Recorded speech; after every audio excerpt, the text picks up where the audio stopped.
It's time for Tycoons of Small Biz, spotlighting the true backbone of the American economy, the true tycoons of business in America, the owners, founders, and CEOs of small businesses.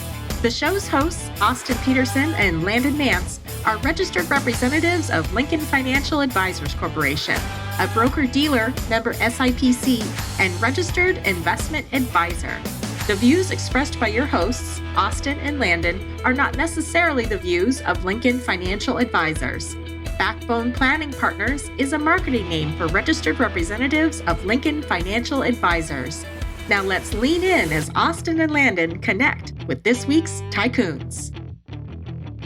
Good afternoon, Tycoons, and welcome to today's episode of Tycoons of Small Biz. I am your host here, as always, Austin Peterson. This week, coming to you live from an undisclosed location in Carlsbad, California, where I'm on vacation with my family. Actually, my kids flew home yesterday, went back to school and work, and my wife and I are just here as a couple for the next several days until this weekend. So we're excited to spend some time here. It could be a little bit warmer, but it's very comfortable. We spent some time at the beach yesterday afternoon, and it was fine that it was 66 degrees and sunny. So we'll take that over 97 and blazing hot like it is in Oro Valley, right, Todd? Yeah. So today, joined by my co-host Gary Braun of Pivotal Advisors, coming to us from Minnesota. Gary, welcome to the show. Thanks for having me back. And by the way, it's 38 here right now, so I don't want to hear about it. You're complaining at all. Yeah, well, I was in Salt Lake City last week, and it was 28 degrees and blowing wind just probably 40, 45 miles per hour in about every direction that you could think of at the exact same time. Snow coming down. So, trust me, I'm not a stranger to that type of weather. So, but today on the program, so actually before I jump in, so let me tell you, if this is the first time you've listened to our program and you're wondering what we do here at Tycoons of Small Biz, we're a small business radio program and podcast that's put together by small business owners for small business owners. We believe that the small business owner in our country is truly the backbone of the American economy. And so in May of 2020, we started this program, and we've gone, essentially every week since. We did our 100th episode last week. So today is 101, Todd. And what we do is we interview a business owner every single week and let them tell us about their business, share some advice, share some of the hardships and really good things that happen inside of a business, and give them an opportunity to basically just share their story or give them a platform to share their story. So with that, we definitely have a tycoon of small biz on the program with us today. You're going to learn about Todd and his what I would call very unique background in terms of what he does.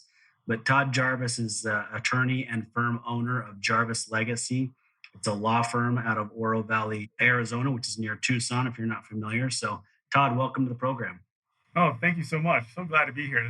I'm looking forward to this. I'm excited to be here and share a little bit about me, a little bit about what I do, and hear a little bit about you all are doing up to these days. So thank you. Yeah, excited to hear your story. So why don't we actually start there? Let's start with your personal background. Tell us where you grew up. Tell us, about your family today. Tell us what you studied in college, which is very unique given what you do for your business today. So why don't we start there and just have you tell us about you personally? Yeah, fantastic. So I guess when you talk about growing up, I claim Utah. I did high school there. I figured that's where we do our growing up, right, in high school.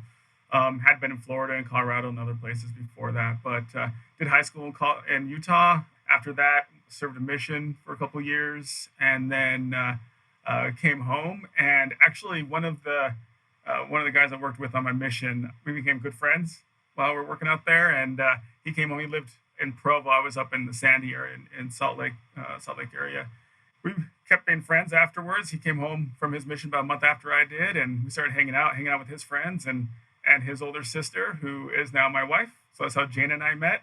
So we, started our family there, and I went to BYU for my undergrad. I studied at BYU. I studied bioinformatics. So it's kind of a marriage of computer science, computer engineering, and molecular biology and genetics and all that, kind of using computers and machine learning to model DNA, model biological processes, and do a lot of predicting stuff. And it's really interesting stuff. And So while I was in undergrad, I was working for a software company there in the Utah Valley, and it's kind of a tech arm of a dental company, dental service provider, and such. Anyways, we were kind of we the tech arm here. We did the like the back office software for dental offices, right? Practice management, CRM stuff, and some hardware with internal cameras and stuff. And so I was working for them full time while I was going to school at BYU because wife and I were starting a family and needed to support them. And so yeah, I kind of it was in that time at that software company that really learned how much I enjoyed business, how much I enjoyed not just, I guess I found my entrepreneurial spirit there because I was kind of like an internal entrepreneur in my position there where, I started up a couple new departments and new processes and really enjoyed that building and creating feeling. So that's where I was like, I want to go out, start businesses and work in the business industry. And then I kind of got a thought, well, if I went to law school and became a business attorney, I could have my hands in all sorts of projects, right? And helping businesses succeed and such. So that's kind of what got me on the trajectory towards law school. Wife and I, we moved down to Tucson area because that's where I went to law school at University of Arizona. I got my JD there as well as concurrently with my JD, I worked on and received a master's in genetics, kind of continuing that bioinformatics background. I wanted to be able to, the reason why I stuck to that, even after I decided I want to go to law school in undergrad, why I didn't kind of transfer to like poli-sci or English or history, kind of what you'd expect most from someone who's law school bound. Reason was because I was talking to some career advisors and such, and they're like, if you have a strong science background, it can really kind of open more doors as an attorney. So I kind of stuck to that, and it has. It's opened a lot of doors, especially with working with business owners. Being able to speak tech, understand technology, understand software, and even if they're not a tech business or a biologics business, technology is such a big part of business these days. I mean, look at us. We're standing here streaming from 3 different places in the world and talking business, right? And having some understanding of systems and technology and automation, it really helps me kind of guide my business owners in a way that a lot of attorneys can't. So I got to ask you, Todd. Yeah. You're doing, and I had to look it up, bioinformatics. That wasn't a term that was natural to me, so I had to go look that up. You're dealing with DNA and genetics and all that, and one day you're like, I want to be an attorney. I mean, what was the trigger there? What I know you said you got the entrepreneurial spirit and all the rest of that, but Sure. Going from working with DNA and software and systems and everything to being an attorney, that's quite a left turn. So what was the trigger there? Yeah, so the trigger there was I loved the science. I loved software. I loved being in there in the technology, but my personality didn't fit the programmer lifestyle and the lab lifestyle. You can even ask my wife. She knew when I was working on a project because I was either home but not home, if you know what I mean. Thinking about it, working on it, and then you hit roadblocks, and it was frustrating. And anyway, personality wise, it just didn't fit. And I was using it as a tool, a stepping tool towards the law degree and towards working with business owners. It allowed me to, having that tech background, allowed me to sit for the U.S. Patent Bar exam. So I'm a registered patent attorney. You have to meet certain qualifications and with background and such to be able to sit for that exam and to write patents and such and understand that. So that's another advantage it kind of gave me too. So interesting. And then tell us about your family. I cut you off there a little bit. Yeah. Okay, great. So when we came down to law school, we had 5 kids. So we had started our family already. We were a little ways along there. And and then my second year in law school, we had our 6th. And so he's our 6th, I shouldn't say our youngest, because to be continued here. So our 6th youngest at the time is 11 now, and our oldest is 20.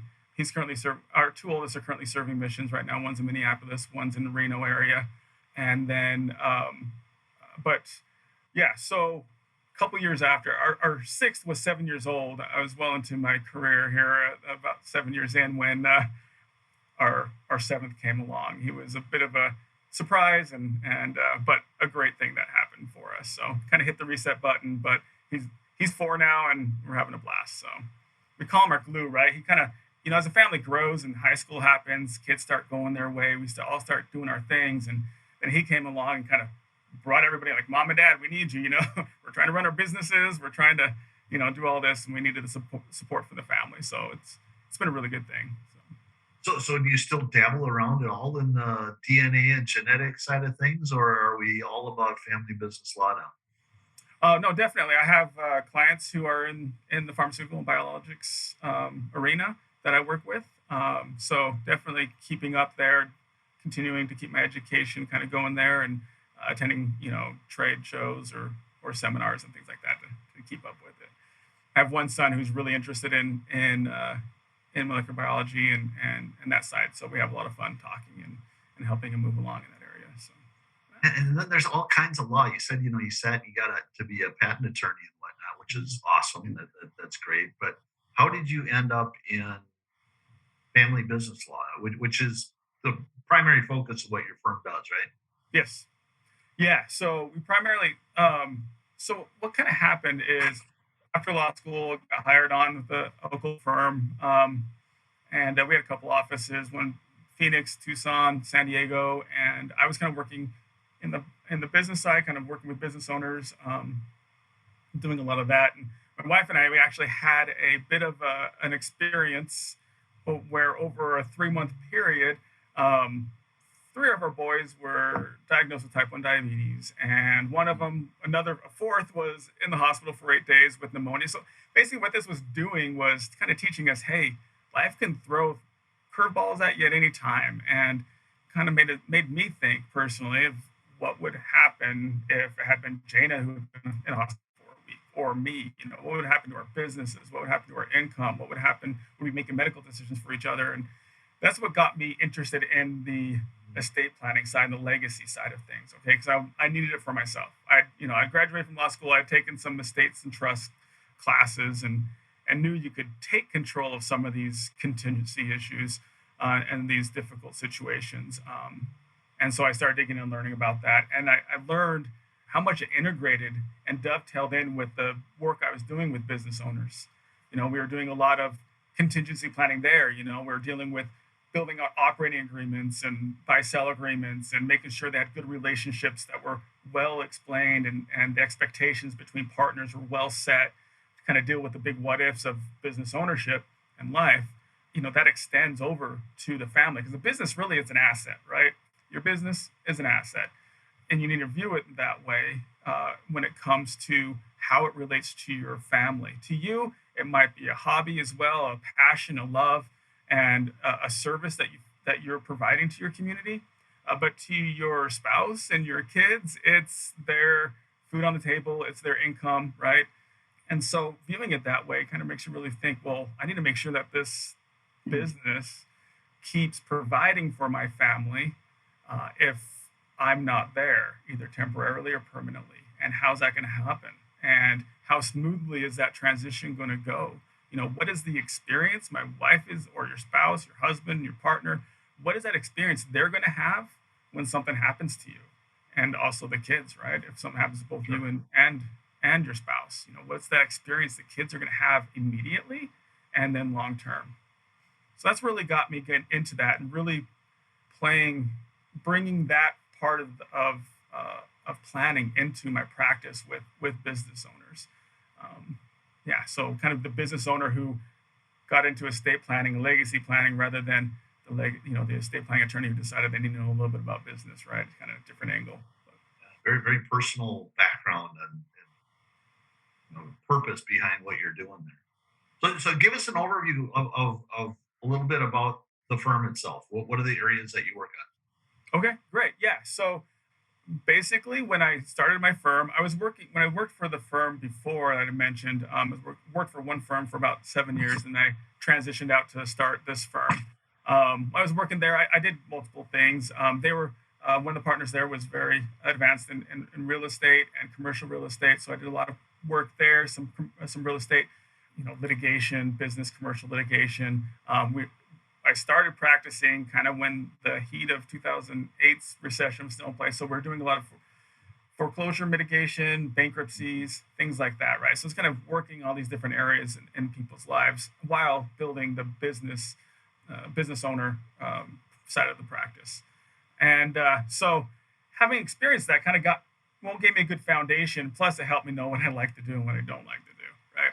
So when I transitioned out of the firm, about over a year, it was with the partners there. I worked with them to transition out. It was good for all of us. They were kind of changing their direction, and I was kind of growing, right? A lot of them were retiring, so they kind of helped me transition out, and we maintained a really good, strong relationship. But when I started the firm in 2008, I had a couple goals. One is that I wanted to niche down and work with business owners on the strategy and planning and development and growth side of things, kind of what people traditionally call like the transactional side. I don't like to use that word transactional. I'll tell you in a minute why, but traditionally that's what kind of people call it, right? You're either doing litigation or you're doing transactional work when it comes to, law. That's on the surface. That's how we kind of bifurcate the practices. So, and then meaning I didn't want to do litigation, right? It just wasn't good for my family's the goals. I lost a lot of control over my schedule and things like that. That wasn't conducive to what we were trying to accomplish as a family. And so, and then from there, also doing estate planning. So that's what I do, right? I work with business owners and families. I'll do estate planning. I do many estate plans for families who don't own businesses, for retired couples. That's kind of like the common estate planning client you think about, right? The retired couple, because they're thinking about it, right? They're thinking about my years are numbered. So they're kind of they're easy to convince they need to come in and do the work. But my practice, I focus more on educating and families who are in the 30s, 40s, 50s, maybe early 60s, and the importance of planning. Like I said, most of them I'm targeting through my marketing and networking efforts are business owners. So they are in those age groups, right? They traditionally still have kids at home in most cases, or they're just leaving home. But some of them have really small families. They're just growing. And so helping them understand, we need to make sure business is successful, but we really need to make sure that your family is also provided for, and that we have this planning in place to help them do that. So that's what we do, right? So a family comes to me with estate planning needs, wanting to get, maybe do some kids protection planning or trust planning, avoid, probate avoidance, kind of some of the traditional things that most people think about when they decide to take the step to call an attorney for estate planning. If they own a business, then, we need to start talking about how to deal with that business and make sure it's aligned with estate planning. Because depending on what I've learned, having, been deep in the business world is, depending on tax status, depending on goals, we need to make sure we're providing for the estate planning in the proper way. There's, for instance, just a quick example of that is like with S corporations, right? An S corporation can only have certain kind of owners and certain trusts, revocable family trusts, depending how they're set up and depending how the incapacity situation is being dealt with or the death situation is being dealt with, you could really mess up that S corp status and cause some problems if we don't deal with it correctly. So that's kind of hopefully that gets to that point as far as what do I do.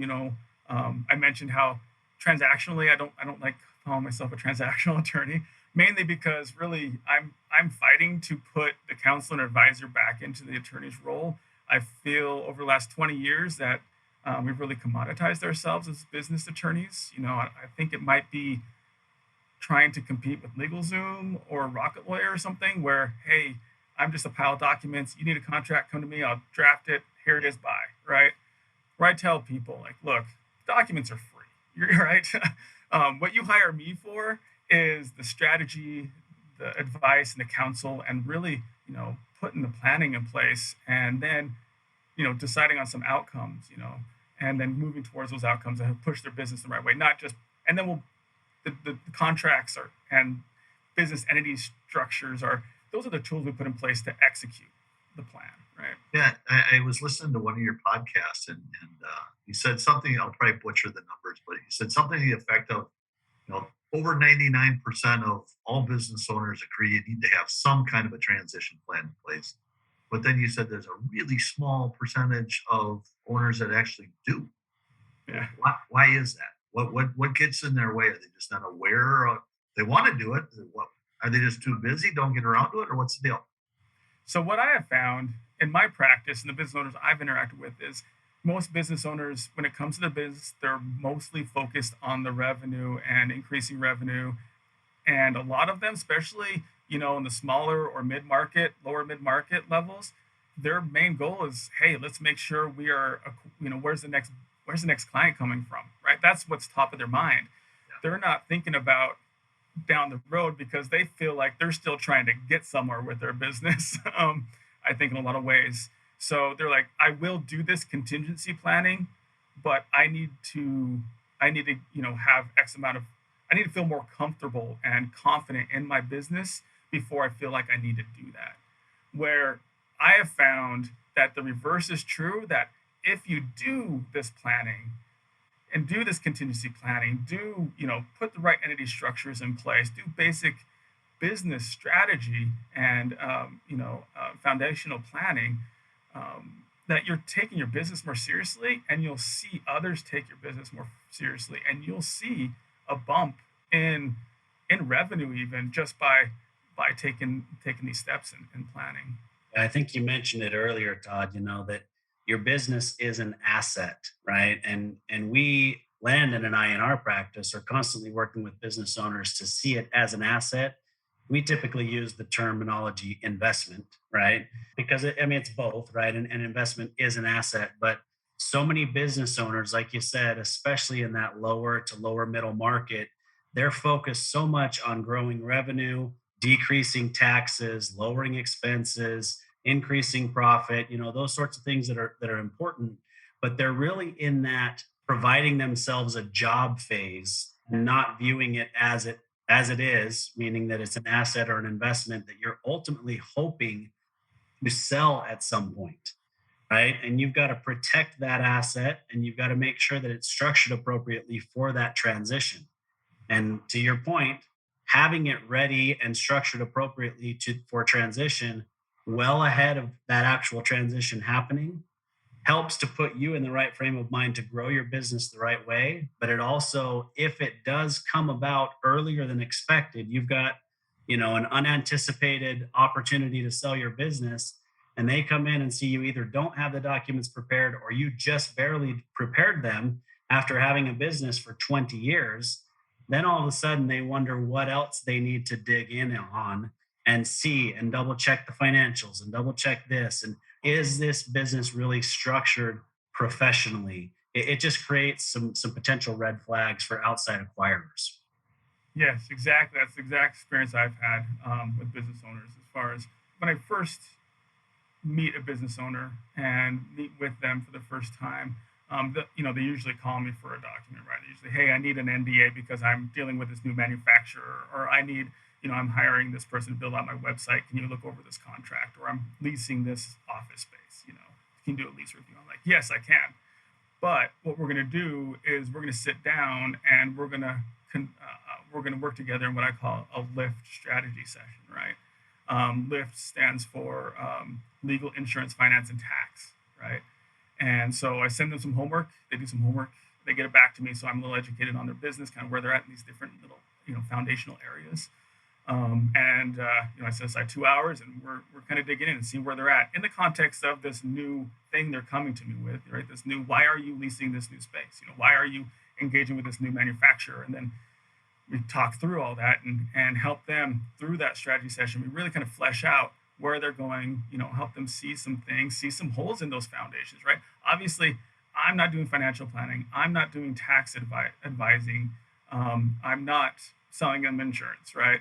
But I need to know where they're at in those different foundations so that I can help them fill those gaps and introduce them to strategic partners who can help them in those areas and kind of coach the business owner on how to find the right strategic partner for that area, because depending on their needs and their size, different CPAs will be better than others, and some insurance advisors are advisors, some are just order takers. So we just need to make sure that we've connected them the right people, so that they're kind of filling in those gaps. And then when we create this NDA or this lease or whatever else we decide at that meeting needs to be done to get them to the next step in their business, those documents are not just legally sound like they would have been had I just met with them for a half hour and drafted this document and given it to them, but it's also geared towards pushing them forward, right, and to the next step, in that business, and really helping them to feel confident, right. My goal is to help business owners feel confident that the foundation of their business is there to support them, because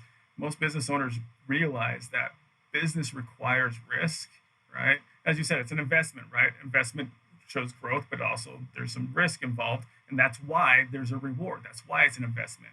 That's why you gain by owning a business, is because as you overcome those risks, you're also reaping the rewards.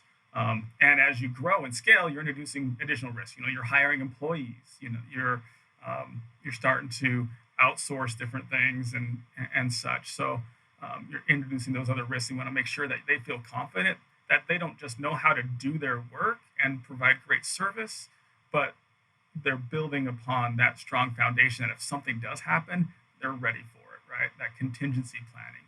This morning, I recorded a session about contingency planning versus succession planning. I think you got at that a little bit there, Austin, where, your contingency planning is what happens on the unintentional exit, right? On the death, divorce, disability issue. That's where your estate planning really steps in. It's a big piece of that contingency planning. Your buy-sell agreements with your partner is a really big part of that. But then the succession plan is that intentional sell, like you're saying, like let's get ready so that if you do have that opportunity to sell comes up, you're not in that position where you just described, Austin, that you have good foundations and processes in place within the business, that it becomes a very attractive thing for a buyer. So Austin talked a little bit about the value of the business, and somebody coming to acquire you and not seeing that you haven't addressed these things in 20 years.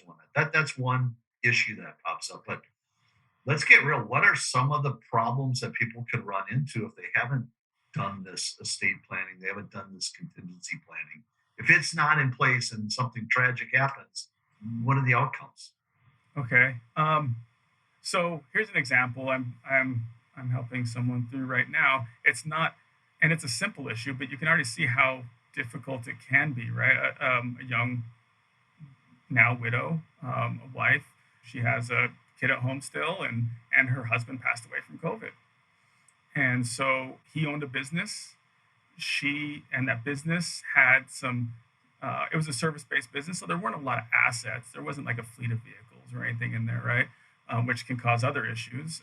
But, it had a trust account with some funds that belonged to clients that she needed to get back to clients. It had a little bit of debt it needed to take care of, and it needed to be wrapped up, right? Well, he was a sole owner. It was set up as an LLC, and he was a sole member. No one had authority to step in and run and dissolve that company, right? There was no planning in place to give her authority to do that. So we had to go through and figure out what the best way of getting her membership within the LLC so that she can go ahead and get that money back to the clients, get the debt taken care of, and then kind of resolve everything, right? So that's just some added expense and some added time and stress because of the unknown. Sure, it's been a simple thing. It hasn't required a lot of work, but it's still been a lot of stress for her and a lot of confusion, and just worry about, someone's owed money, and all these people have, thousands of dollars sitting in this trust account. They're going to want that money back, and she's feeling that pressure to get that done. So that's something that was put on her that didn't necessarily have to be put on her, and it could have been done smoother, right? You can't really stop the bad things from happening, but what our goal is to create the best case scenario, right, for these situations when it happens. Another thing that can happen that I've seen happen before is when there's not proper planning in place, either a business or even real estate, work with real estate investors, right? They need to be dealing with their investments as business investments.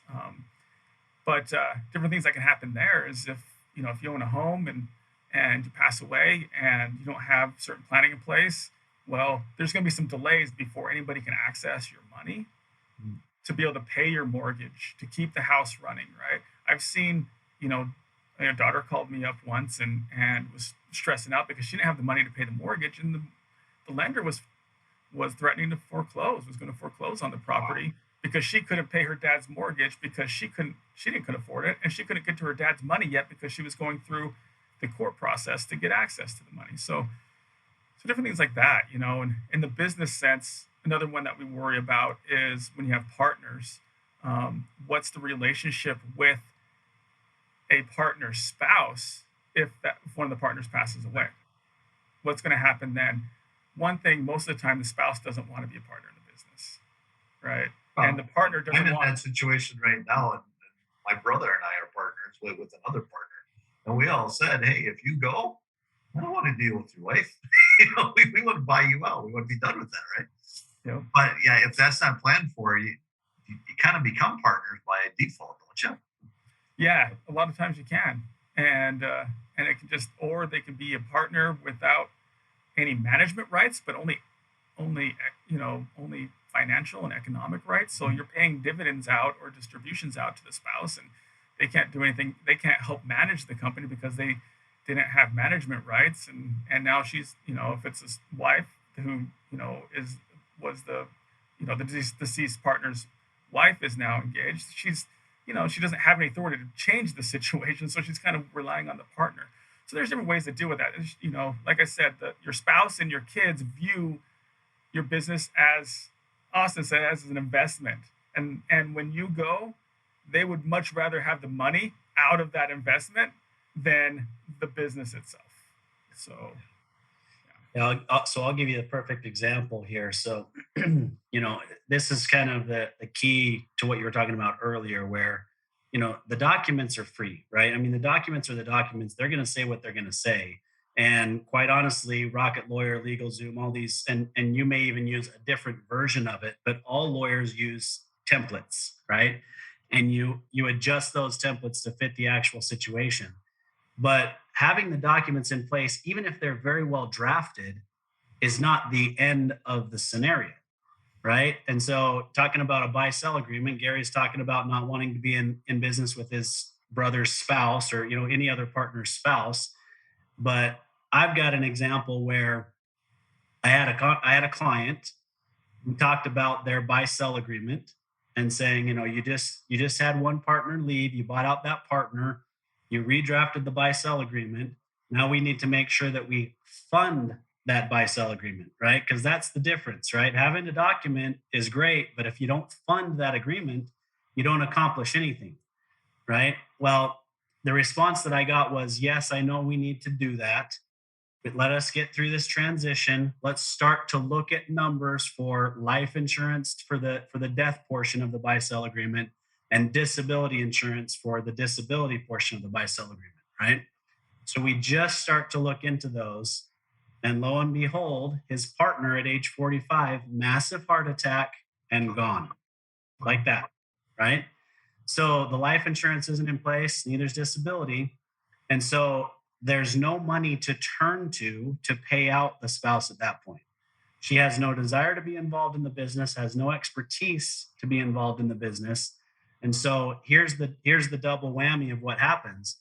He has to set up an agreement with the spouse, who's represented by her attorney, of course, and it's amicable. They have a good relationship, but she's represented by her attorney who says, here's what the payout's going to look like, which he has to now take care of with after-tax dollars, right, to buy her out, right? And that's structured over 5 years.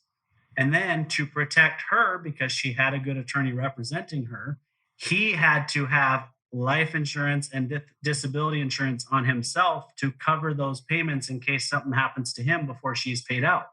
If it had been done appropriately and funded appropriately from the get-go, Those would have happened. It would have triggered the death benefit on the life insurance. She would have been paid out, tax-free money received on her side, no problem with the finances for the business on his side. And he would have been able to go out and, hire somebody to replace his partner to do the things that his partner did, rather than needing that money on an after-tax basis every single year to buy out the spouse. So Exactly. it just turns into a big mess. You got to have the documents drafted appropriately, but the advice on your side and on Landon and I's side and Gary's, I mean, honestly, we're all in the advice business, right? It, we get pigeonholed into, for us, it's products. For you, it's the documents, right? Maybe for Gary, it's the training, right? Like the PowerPoints or whatever it is, that you guys are providing to the company. And they see, that's where they see the value, but the value is actually what's right here in the advice that we're providing to those clients. And so I just can't, it's really hard to communicate that to the end client, but that's where the value in what all of us do is. Let's take a quick break. We're gonna play a quick call to action for our listeners, and then we'll come back. And I think we're gonna pivot a little bit. I've got some questions that that have come to mind for me with your background. So let's listen to that, and we'll come on back. Hey there, Tycoons. Austin Peterson here, co-host of Tycoons of Small Biz. If you think you have what it takes to be considered a tycoon and you're wondering how you could become a featured guest, please follow and then message us at Tycoons of Small Biz on LinkedIn. We'd love to have a conversation with you to see if it is a mutually good fit, and if so, we'll get you scheduled for an interview. If you're unsure about being a guest on our podcast, but are contemplating selling your business over the next few years and you'd like to know what your business is worth, please also follow us and then message us on LinkedIn for your no-obligation, informal valuation of your business. We look forward to hearing from you, and thanks for listening to the Tycoons of Small Biz podcast. And now, back to today's program. All right, Tycoons, welcome back. Austin and Gary here with Todd Jarvis of Jarvis Legacy. We're talking all about, the estate planning documents, business planning documents, and so forth that business owners need to have in place for their business.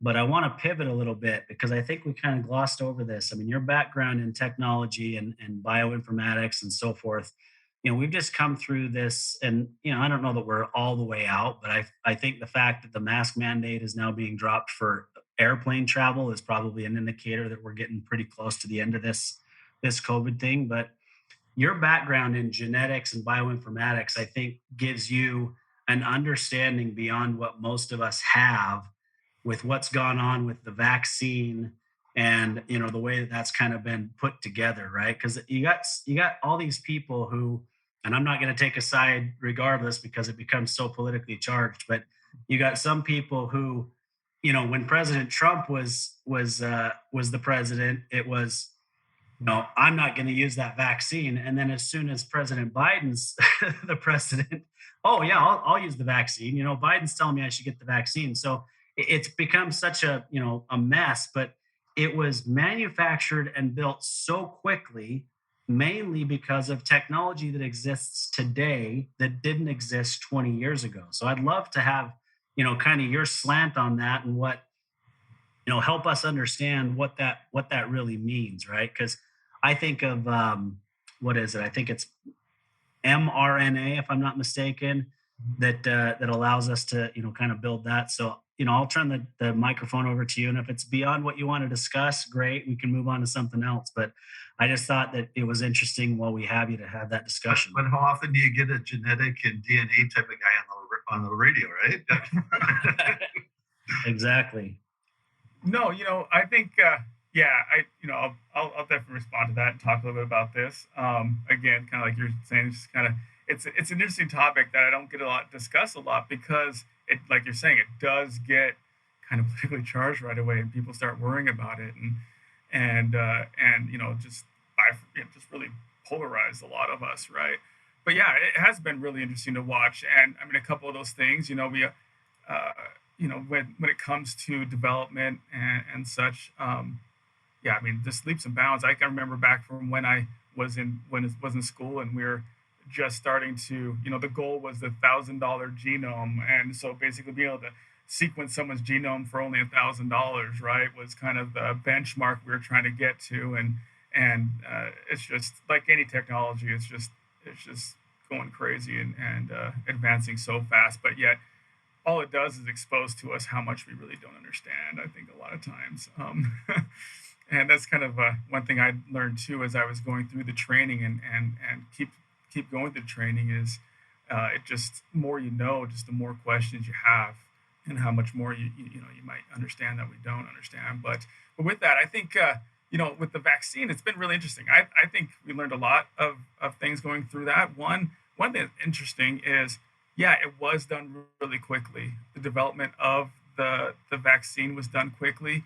I think for me, one of my kind of opinions is one of the things that happened so quickly or allowed it to happen so quickly is because we shortcut or lifted a lot of the regulatory processes involved. Yes, the science has gotten faster and it's gotten better.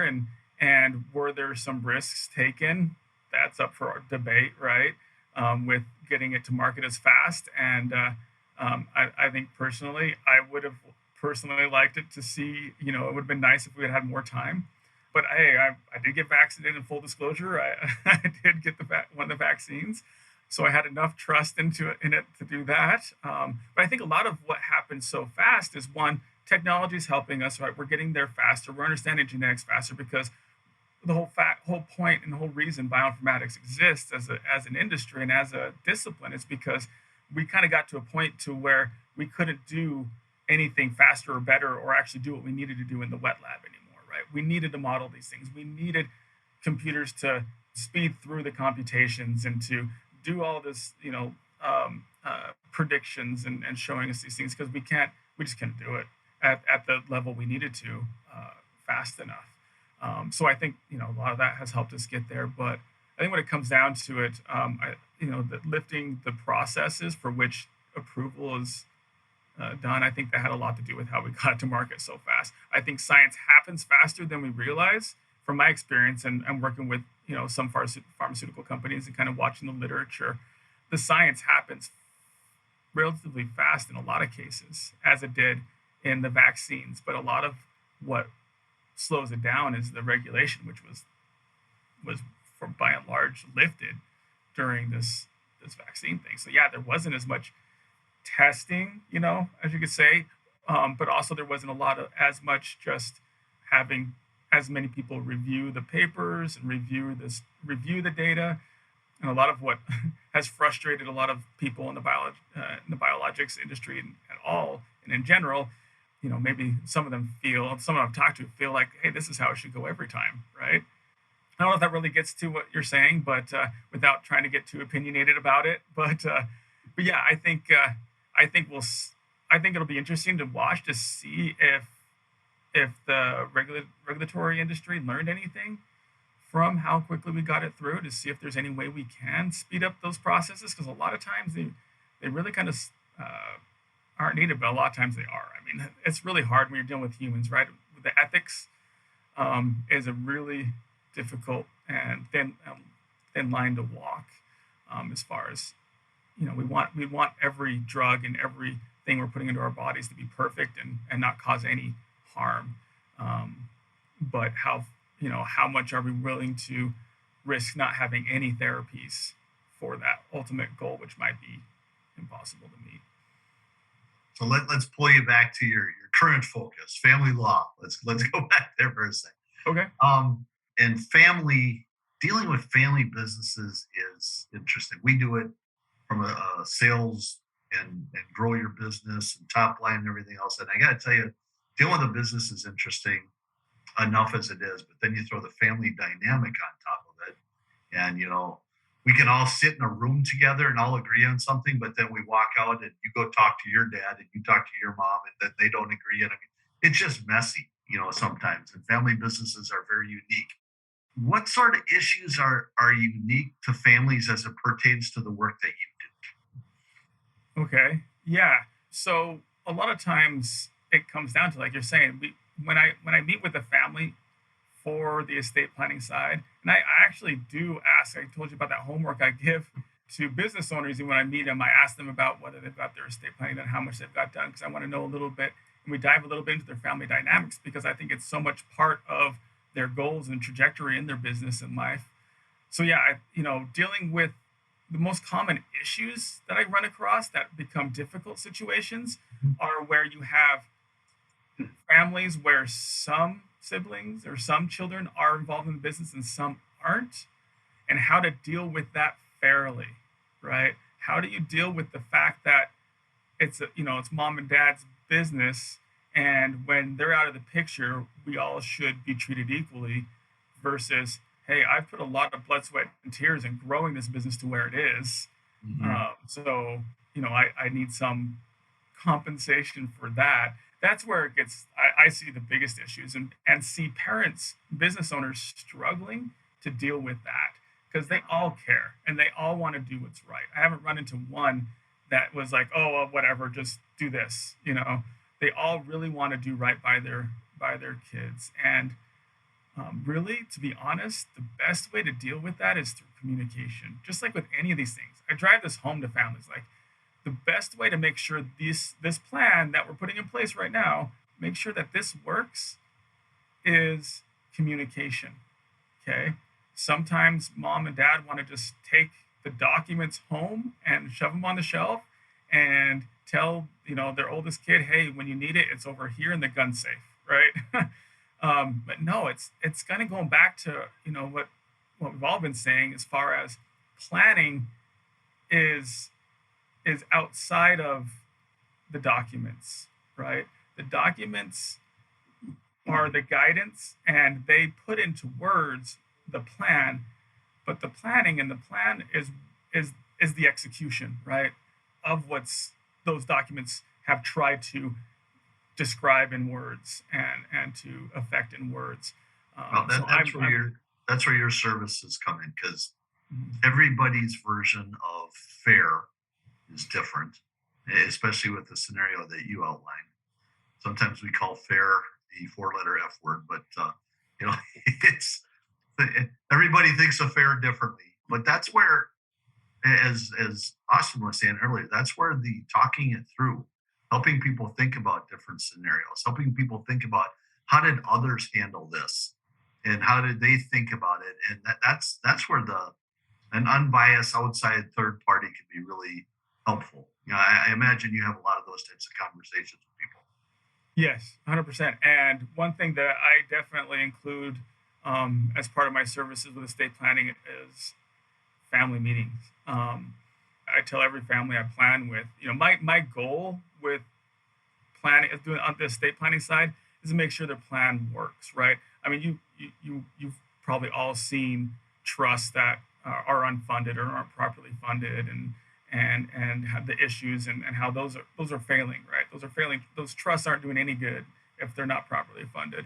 So my goal and commitment to the family is to do my best to make sure that the plan works when it's needed, not just the day that we signed it. So part of that is communication and having family meetings, pulling everybody together on Zoom, because they're spread throughout the country or world, right? And having mom and dad talk through what they've been doing, and me there to coordinate that and to help with that. And even during the planning process. So there's kind of different places and times when we do the family meetings. It might be, hey, mom and dad want to talk this out before we finalize kind of what they want to be putting into the plan. So we kind of talk it out and get everybody's thoughts and opinions, and then the parents can make final decisions. Or it's happening after the planning, and they're just telling them, hey, this is what's happening, this is why.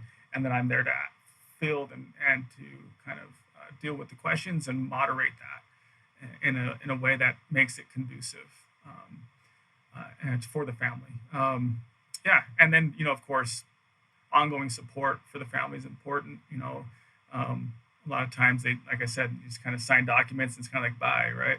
I want clients and families to call me at any time. I'm not going to bill them extra because they're telling me they're asking me, hey, I bought a new piece of property. How does this integrate with my plan? I'll guide them and direct them through that.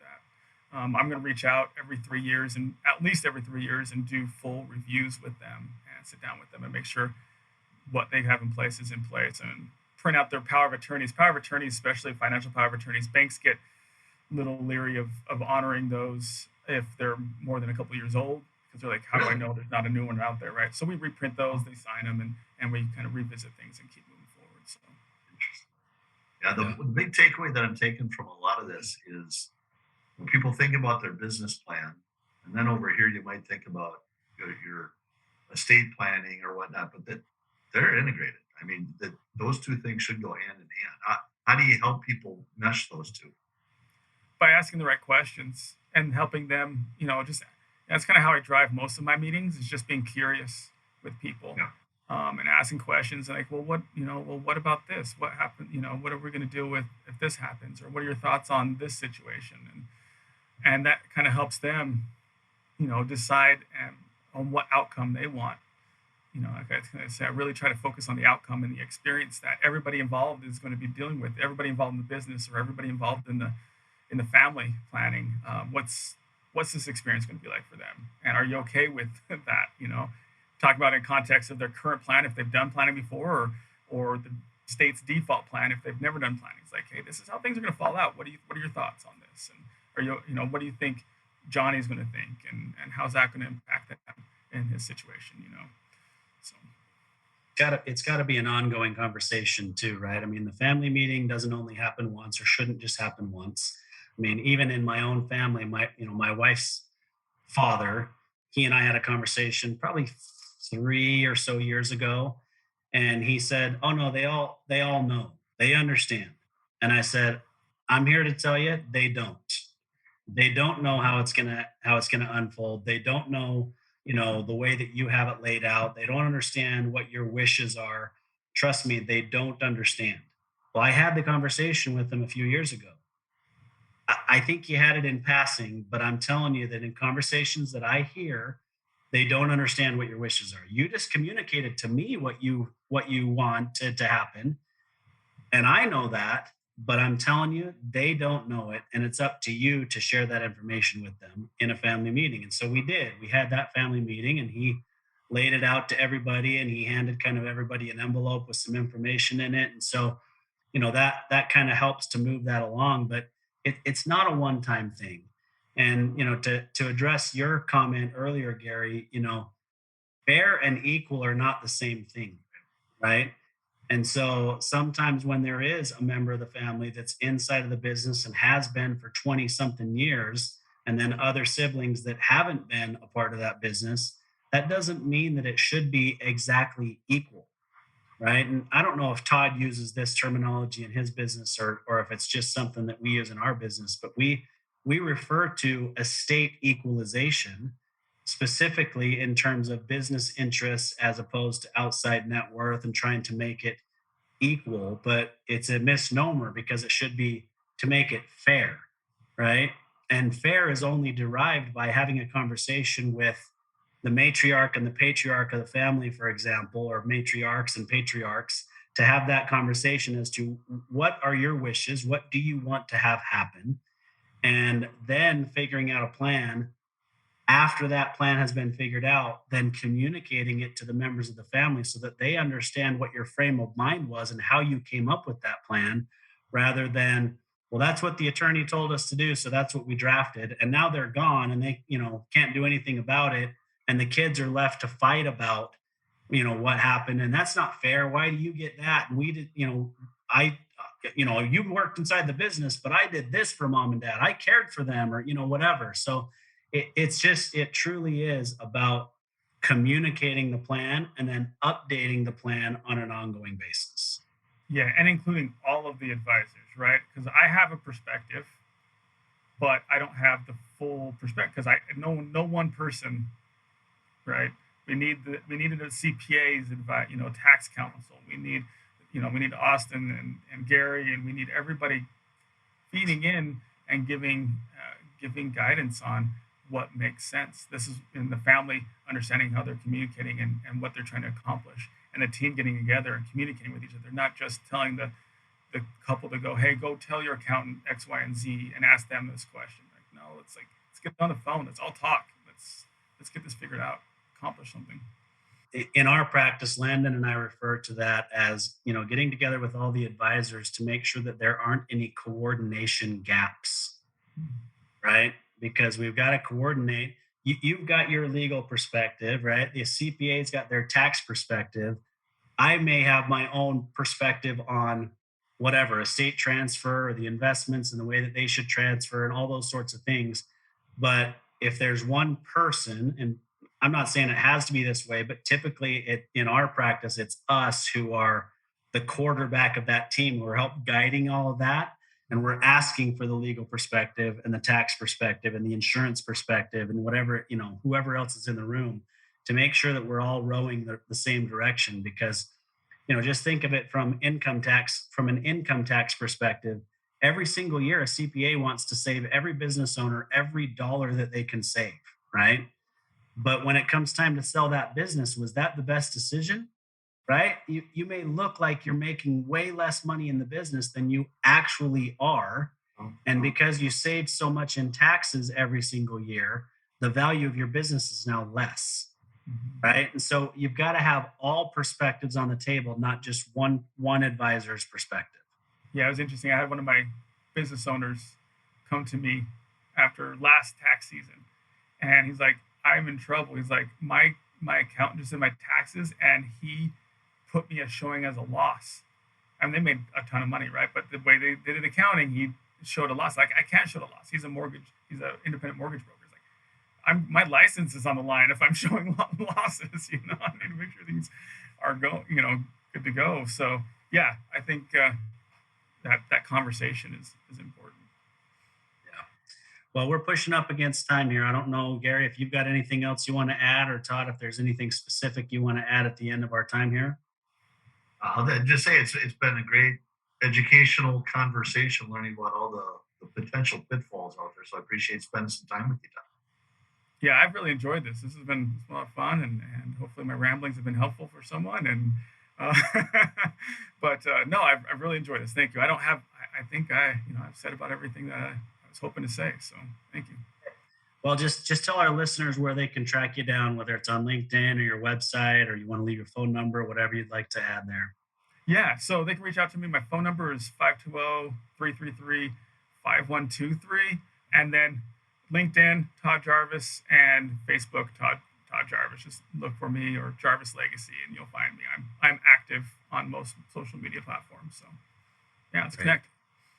Yeah, really appreciate the time, Todd. The message today, obviously, for our listeners is estate planning is important for every business owner, period. And it should be done earlier than later and reviewed on an ongoing basis. So I think that's truly the message that we got across today.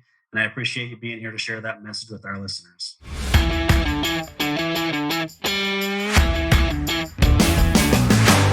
You've been listening to Tycoons of Small Biz, proudly hosted by Austin Peterson and Landon Mance.